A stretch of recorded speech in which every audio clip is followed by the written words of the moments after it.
Hi, my name is Samantha Mullins, and this is my sister, and her name is Elena Caitlin, and you are watching Virginia Beach Frontline Firefighter. Hi, I'm Elena Caitlin, and this is my sister Samantha Ashley, and you're watching Virginia Beach Frontline Firefighter.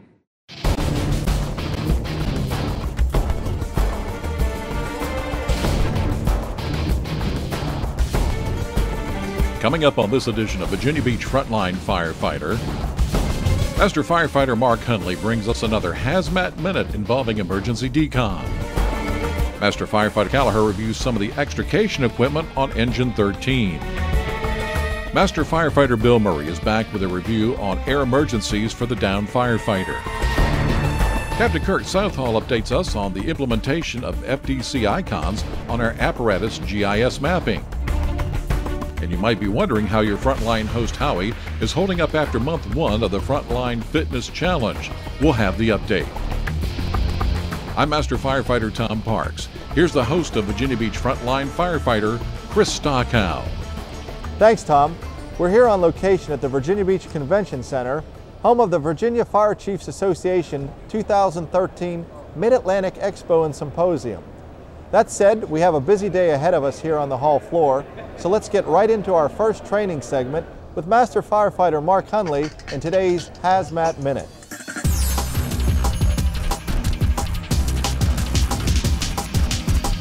Mark Hundley here again with another Hazmat Minute. Today we're going to talk about emergency decon. At one point or another, we have all been covered with something that we shouldn't have. As a part of your hazmat operations training, decontamination is a big part of that. Not wanting anyone to take anything home, we need to understand the proper way to conduct emergency decon if needed by one of our members. As you can see in the video, if we need to conduct emergency decon, we should start at the top and work your way down. The firefighter conducting the decon should instruct the firefighter being decon what to do during the decon procedures. Starting from the top down with a fog stream, wash the firefighter. As you spray, again wash the debris from the top down. Ask them to loosen all the straps on the SCBA harness and spray underneath them. Remove the SCBA and keep the face piece in place. Continue to remove the turnout gear, making sure the deconner keeps their hands on the outside of the gear. If help is needed, the decon firefighter can help by keeping their hands inside the gear. Once the turnout gear has been removed, the hood and face piece can be removed in one fluid motion. This process can help keep the firefighter from being contaminated from any of the contamination on the outside of the gear. Thanks for watching, and as always, please feel free to contact me with any questions at Company 3. On today's Tech Rescue Minute, Master Firefighter Mike Kellerh reviews the vehicle extrication equipment on Engine 13. Hi, I'm Master Firefighter Mike Kellerh. I'm with Squad 10, Virginia Beach Fire Department. Today I will be going over the extrication tools that are on Engine 13 down in the county.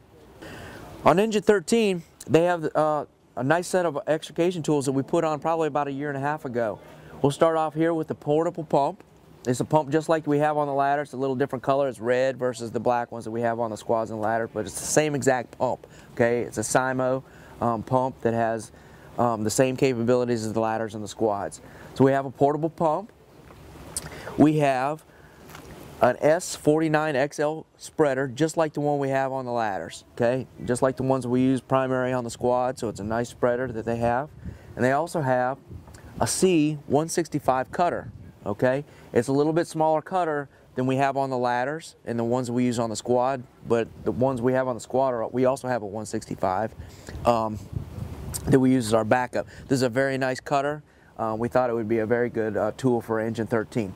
They also have 4 sections of hose, 2 blue and 2 red, as you can see here. Another nice thing that we have on the engine is a RoboPack.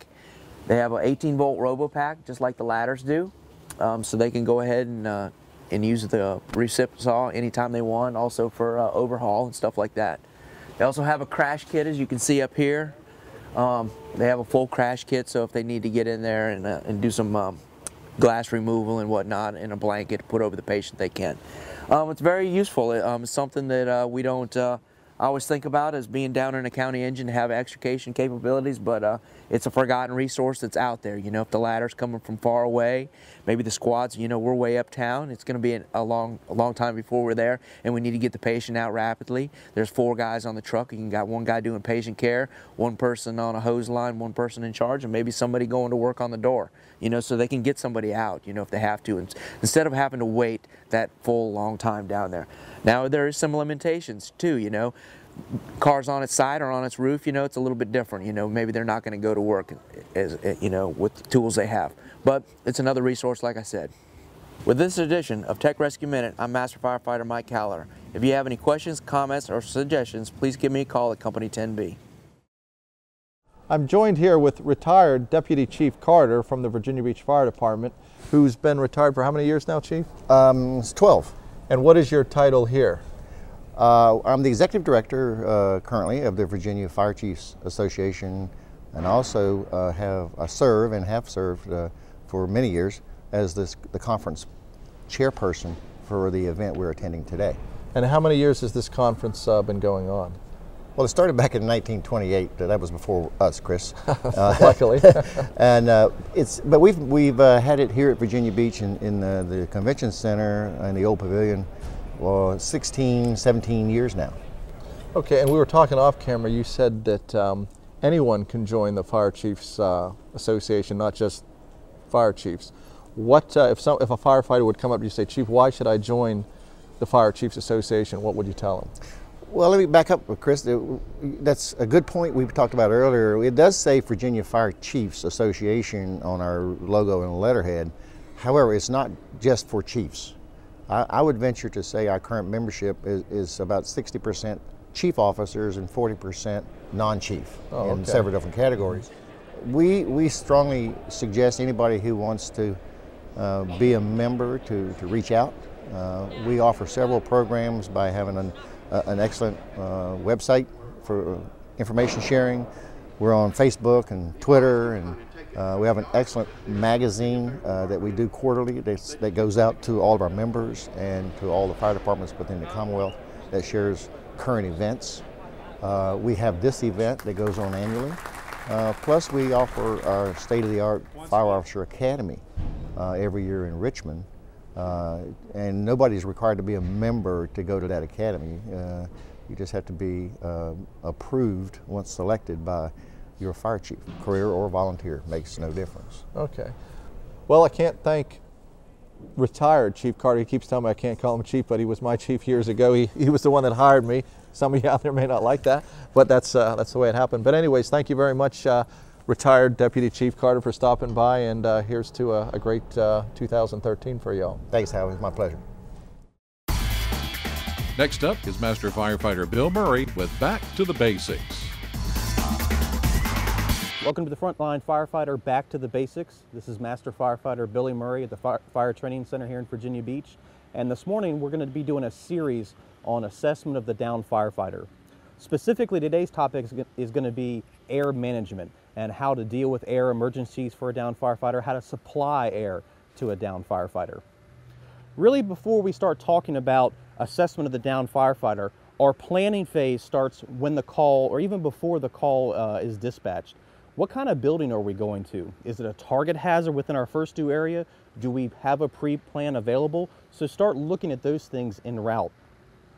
When we arrive on scene, look at your size up. What kind of building are we up against? What different types of features of the building might give us some problems as far as a RIT situation?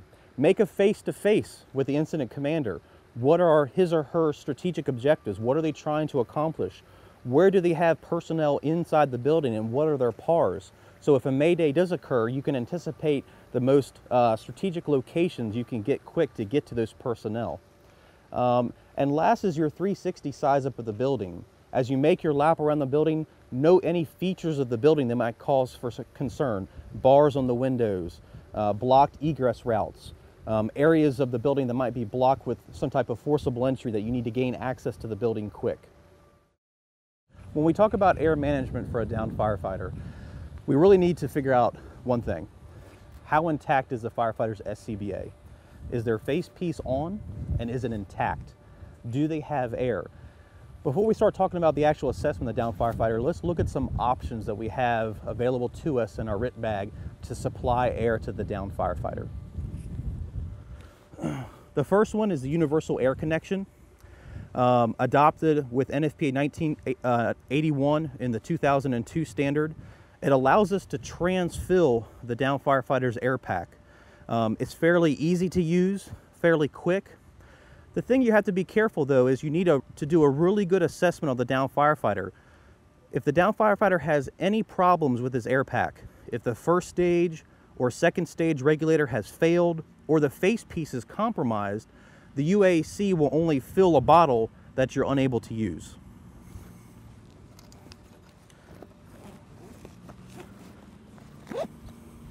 Our next option is a buddy breathing whip. Fairly easy to use, fairly easy to hook up, but again, just like the similarity between the UAC, it has to have an intact SCBA. There can't be a problem with the second stage regulator or the face piece in order to use the buddy breathing whip. And also attached to the buddy breathing whip is a extra second stage regulator. Okay, this is good if the firefighter's face piece is intact, it's properly put on, but if it's dislodged, loose, or the face piece has failed, the secondary regulator will not work. The other option that we have, along with the second stage regulator, if the firefighter has removed his or her face piece, is to replace the entire face piece itself. And we'll cover this in just a second on how to apply a face piece to a downed firefighter. Assessment of the downed firefighter starts when we reach them. The first thing that we really need to do, this firefighter is in the downed firefighter position, is obviously silence the compass. It's going to decrease the overall amount of stress with us. We can communicate a little better. As the air management person, we really need to be focused on, does the firefighter have any air? Okay, we can start here at the first stage regulator. Hopefully we can quickly look at the bottle to see if it has any air pressure in it. Sometimes in a low visibility environment, this might be obscured. If they're in debris, might have a partial collapse, we might not be able to see this. But what we can do is feel for any obstructions, any entanglements, anything that's blocking us from getting to the downed firefighter. We can come up, check for wires behind the neck, on the back side of the SCBA bottle, and then we can roll the firefighter over. A lot of firefighters during their assessment get fairly hung up on trying to listen for respirations. Not so much important. Their respirations might be slow, they might be normal, but really we're concerned whether or not they have air or not. We can look really quick at the secondary gauge to see if we have any air, but again, that might be damaged. We might not be able to see it very well. A really quick method to check to see if the firefighter has air is to open the bypass, okay? Put your head down, open the bypass, and see if they have air or not, okay? The firefighter has air. We're also checking to see if the face piece is intact. If the regulator is on nice and tight, do they have any obstructions to the face? Is the hood intact? All right, and we can go back down the firefighter checking for obstructions. The first option that we're going to talk about is the UAC connection. With the 2002 edition of 1981, NFPA 1981, they made two major revisions. One was the adoption of a universal air connection for all RIT operations, for all air packs, and an addition of the heads-up display on the second stage regulator. For using the UAC connection, it's fairly easy, fairly simple to use, but you got to remember it's a transfill operation. You're only equalizing the bottles, and the other thing is that if there's a problem with the first stage regulator, if there's a problem with the second stage regulator, or if there's a problem with the face piece, you're not going to give the downed firefighter air. You're only filling a bottle that you're not going to be able to use. So it's of utmost importance before transfilling to make sure the regulator is intact, to make sure the face piece is intact. So when we go to use the UAC, we're going to remove the dust cover. We will have assured the bottle is on, and it's a simple click device, and the bottle will start to transfill. you have the option of leaving the UAC attached, or if you decide to move the downed firefighter, we can remove the UAC. The next option we have is the buddy breathing whip. Fairly simple to use, again, but you have to remember, very similar to the UAC, it has to have an intact SCBA system to work correctly. If the second stage regulator has failed or the face piece isn't intact, it's not going to work properly. So we can take the downed firefighter's buddy breathing whip and we can connect it to our buddy breathing whip, and we should be able to supply the downed firefighter air. Other thing, just good best practices, is you always want to make sure you have some type of attachment to the harness of the downed firefighter, so this doesn't become a pull point as you're dragging the downed firefighter. Either connect the bag somehow to the downed firefighter, or make sure you put some slack in this hose and attach it somehow so it doesn't become a pull point. One of the next options we have is replacing the firefighter's second stage regulator. It needs to be a fairly quick process. If the firefighter has an intact face piece on, we can just replace the second stage regulator. After we charge the system, we want to make sure this process is fairly quick. We want to have the second stage right by the face piece. As the downed firefighter's regulator comes out, the secondary regulator goes in. We ensure that the firefighter has air, but we also need to take care of this. We need to make sure that we redock it or secure it somehow to the downed firefighter as we remove them from the building. We don't want this to cause concern for us, catching on objects and hanging up and causing problems for us. One of the largest challenges a RIT team faces when assessing and managing a downed firefighter's air is when they find the downed firefighter has removed his or her face piece. The UAC is not going to be an option. Obviously, the buddy breathing whip is not going to be an option. So we're going to have to replace the downed firefighter's face piece. First thing we want to do is assess around the face, make sure we don't have any obstructions that's going to get in our way. We should have already clicked in the spare second stage regulator to the mask found in the RIT bag. You'll note that it doesn't have a nose cup for good visualization of the face. And what we can do is we can either lie the firefighter flat or we can prop them up a little bit, which is what I'd like to do. And one of the biggest problems we have is when we put the face mask on the downed firefighter, because we can't see anything, it's not nice and clear like out here today, is that we don't get the face piece on straight. And when the firefighter takes a breath, he or she starts to have a lot of air escape from around the face. So you can imagine we turn the face piece on and we don't get a good seal. Either it's off to the side or a piece of the rubber has come in. It's just not working right. So what we can do, an option for us, is to activate the manual override. And what the manual override will do is it'll cause air to come from the second stage regulator until we get a good face seal on the downed firefighter. So I'll show you an example. I'm going to activate the manual override. All right. And then when I place the mask on the downed firefighter's face, I can feel up the chin, put the face piece on until I get a good seal. At that point, I can pull the netting over.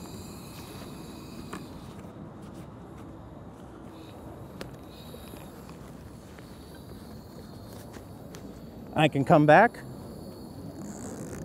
pull back on the lower net and on the upper net, and we should have a good face piece seal.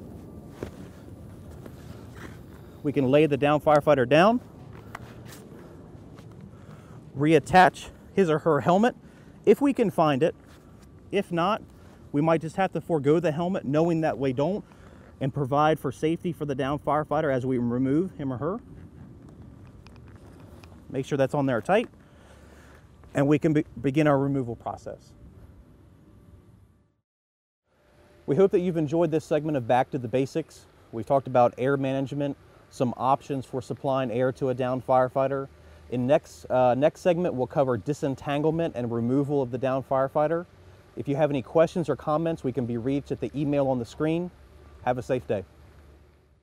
And now here's an update on the fire department connection icons for the MDTs. Hey, I'm Captain Kirk Southall at Fire Station 2, here to talk about a brand new program coming online that will put an icon for every FDC on our GIS mapping in the fire trucks. So this whole program came about because Engine 2 was on a backfill one day. We were told to go support an FDC at a building that I'd never been to before. So we spent a lot of time trying to find the FDC, and I thought about, wouldn't it be nice to have an icon on our maps to eliminate this problem. So this program is going to help any backfill units, and we have a lot of backfill units in our city, obviously a lot. People that are on trades, people that are on reliefs, hirebacks, fill-ins, anybody riding up front is going to have this tool. They'll have an icon, a black triangle on our GIS mapping to help them, and this is going to help our department, I think, be safer and a little bit more efficient should we ever need to charge an FDC. Our process will work something like this. I'll send map pages to your fire station with some data sheets that we have made up. It's going to be simple as taking the map page out into your first due area, drawing a triangle in red ink onto the map page, and we're going to have you fill out the data sheet. When all the data sheets and the map pages are done, somebody's going to collect them all at the fire station and send them all back to me at one time. I then will transfer the information that you've given me onto our computer. Once I do that, ComIT will upload that. Once that's all done, I'll send the map pages back to the fire station, and then each company has to go verify that my information that I received and that I put in is correct on our GIS mapping. So on the map page, again, just some easy tips here. We're going to use red ink and red ink only. It helps my old eyes see better on the map page. The far left-hand column of the data sheet, there's a number sign there, and that's for the building number that you go to. In other words, the first building you go to is going to be building 1, the second building, building 2, third building, building 3, etc. Let's say Lynn Haven Mall is the 10th building that you visited. Lynn Haven Mall has numerous FDCs, so on the data sheet you would label 10 Lynn Haven Mall, and then the FDCs will be 10-1, 10-2, 10-3, 10-4, etc. As long as I can figure out which FDCs belong to what building, use that column, the number in the left-hand column to help me do that would be great.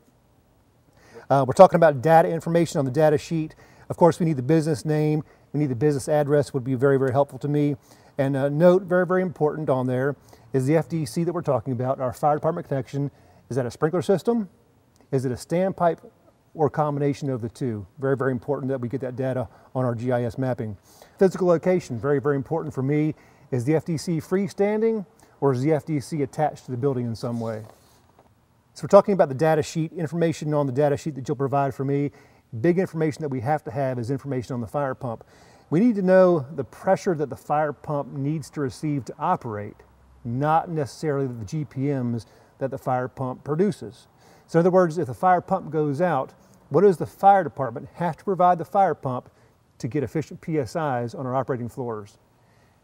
If the building fits within our SOP guidelines, that's okay, but special buildings like Town Center, maybe some buildings at the ocean front that are special and need to be pumped over 200, we need that information on our data sheet. What is the FDC service? In other words, does the FDC hookup supply only the anchor store? Does the FDC hookup supply numerous suites, suites 105 to 110? Does the FDC supply just the penthouse, standpipes, all floors? And this is all information that I need to have to get on our GIS mapping. Unknowns. We will have some FDCs out there that are older that we don't know what the FDC actually supplies. So if you exhaust all your efforts, contact the building owner. If you go through the building and you try as hard as you can to find out what the FDC does, but we still don't know, make that note on the data sheet. I'll make a note of it also, and perhaps we can turn that information over to the fire marshal's office, and they can help us find out what our FDCs do, because there are some older buildings here and we might not have that information. Some helpful hints that will help me. Draw on the maps neatly and please be accurate. Remember, I'm looking at the same map that you are on the computer, so I can't see mailboxes, I can't see oak trees. So telling me that an FDC is 5 feet from the oak tree doesn't help me at all. So please be accurate with your physical location. Please write neatly on your data sheets and also on the map. Please physically visit the site. Don't try and go on memory, and please don't guess. This information has to be accurate. Very, very important. Your area borders for your station's first due. If you do the pre-fire plan, please make sure that you get the FDC information to me. If there's a doubt or a question, please do the information and send me the information anyway, and we'll sort it out at the end. Again, we need to know what the system does.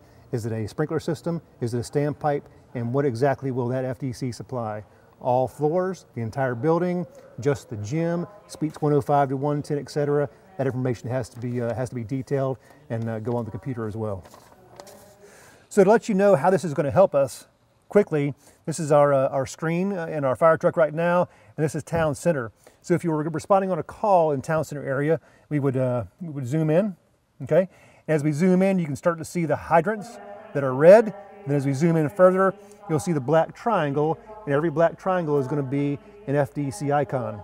So I can zoom in a little further, take my cursor tool, left click on the information tool, come down to the FDC that I want, left click there, and now I get a data box. That data box says that that FDC is a standpipe, and the FDC is dry for the parking garage only of Dick's Sporting Goods at Town Center. Very excited about this. This is a huge help. It's going to make our job safer, make us more efficient on the fire grounds, I think. This is a brief overview of our FDC project that we have going on. We're going to try and do it by battalions. We've got Battalion 2 almost finished right now, working our way to Battalion 1, but I'll be in contact with somebody probably on A shift to let you know when your FDC maps might arrive. So again, thanks for your hard work with us. I think it's going to pay off in the long run. If you have any questions, thoughts, or concerns, please call me, Captain Kirk Southall, Fire Station 2. I'm on the A shift. And finally, a quick update on Howie's trek to becoming more physically fit. Along with some of your fellow employees, I am determined to beat the battle of the bulge and become overall a lot more healthy. Next month, we will check in with some of your fellow employees and see how all of us are progressing. And to those of you on the fence, it's not too late to start. Quite a few folks continue to tell me they would like to get started as well, just not on this medium. If this wasn't your way to do it, fine. Just find a way to get started and go do it. Challenge your crew to a push-up or a jump rope contest, or whatever might motivate you to get started and go from there. Just do whatever you have to get that positive momentum going. I continue to hope that if I can be even moderately successful over the next remaining 12 weeks, that maybe some of you will be even more motivated to commit to improving your own physical fitness as well. Do it for yourself, do it for your family, just do it. As I have said before, if I can do it, anyone can do it. Well, that brings us to the conclusion of yet another program. As always, we sincerely hope you enjoyed the program and ask for your feedback, good or not so good, and certainly suggestions for future content. Contact us at vbfdtv@vbgov.com or email Kirk Kellerhals at the address shown on the screen. Don't forget to follow us on Facebook and Twitter. For Chief Jack Crandall and the entire Frontline staff, thanks for watching, and we'll see you next time on Virginia Beach Frontline Firefighter. And remember, whether it's physical fitness, your job, or anything worth attaining in life, motivation is a requirement for success, not failure.